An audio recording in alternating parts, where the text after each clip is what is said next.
Nous allons à présent nous intéresser aux intersections, réunions et complémentaires d'événements. Commençons avec l'intersection et la réunion d'événements. On va considérer pour cela deux événements A et B d'un univers oméga. L'intersection de A et B, c'est l'ensemble des issues qui vont réaliser les événements A et B, les deux à la fois. On va noter A inter B. La réunion de A et B, c'est l'ensemble des issues qui vont réaliser soit A, soit B, ou bien les deux. On va noter A union B. Un exemple, dans un jeu de cartes, si l'événement A est la carte tirée est un pic et que B est la carte tirée est un as, A inter B, ça va être l'événement la carte tirée est l'as de pique. Il faut réaliser à la fois ici l'événement A et l'événement B. Et A union B, ça va être la carte tirée est un pic ou un as. On va donc ici pouvoir tirer n'importe quel pic ou n'importe quel as, y compris l'as de pique. A et B sont deux événements d'un univers oméga. On a la relation P de A union B plus P de A inter B qui est égale à P de A plus P de B. Cette propriété, elle va être particulièrement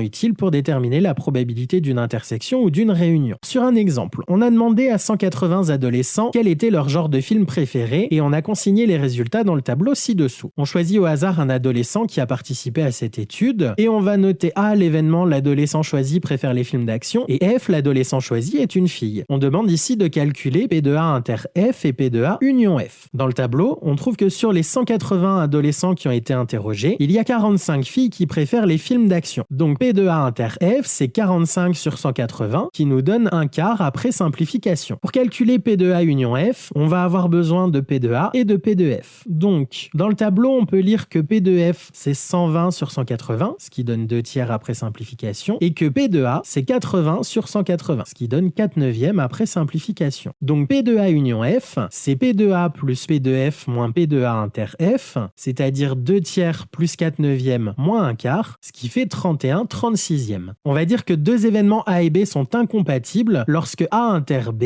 est un événement impossible. Une remarque là-dessus, si A et B sont incompatibles, P de A inter B est égal à 0 et dans ce cas-là, on a P de A union B qui est égal à P de A plus P de B. Attention, cette propriété n'est vraie que lorsque A et B sont incompatibles.